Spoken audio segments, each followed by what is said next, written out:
pretty obvious by now that the world's leaders aren't going to do anything to help the Palestinians being genocided in Gaza, which means if they're going to get any help, we're going to have to do it ourselves. Now, I'm not a powerful or influential person by any stretch of the imagination, and if you're watching this video, I'm guessing you're not either. And we aren't going to alter or impact the geopolitical situation. We're not going to end the genocide. We're not going to save Palestine. It is beyond our feeble strength. Like, you and I cannot possibly do that. But what we can do is help and save individual people. We can make a difference one family at a time.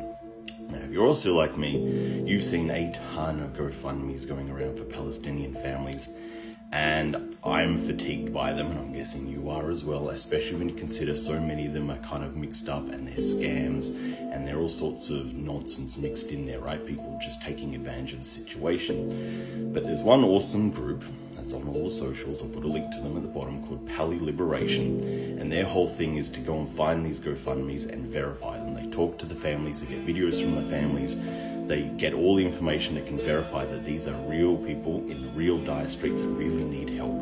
And once they're verified, they then put them out for people to go and talk about. One of those families is the family of Diana Al-Awal, who is here. There are 11 people in her immediate family, including 6 children under 5, and they've been in this war since the very beginning.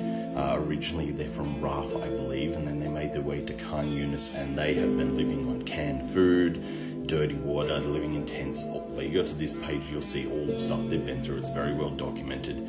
The kids in this family have seen more hell in the last few months than the rest of us are ever going to see in our entire lives combined, right? And I think we owe it to them, we owe it to humanity, and we owe it to our souls to do what we can to help. Now, I am asking you to please go and visit this page and just give what you can, even if it's just $1, just do what you can. I'm doing the same.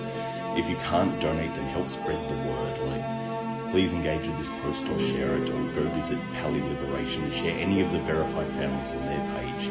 This family in particular only needs $90,000 to get their whole family visas, and that's nothing, right? $90,000 is nothing. Hell, they've already got $21,000. We just need to get them over the line so they can get their visas and get to Egypt and get the hell out of the storm of steel that is Gaza.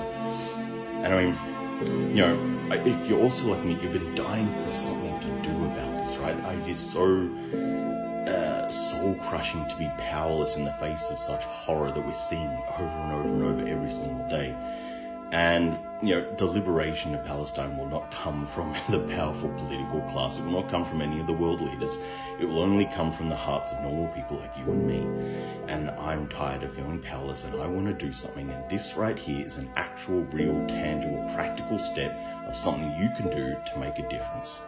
So I'm asking you, as I'm going to do myself, to please step up and just do what you can to help this one family. And if we can do that, at least that's a great first step, right? Anyway, let's do what we can. Something to think about.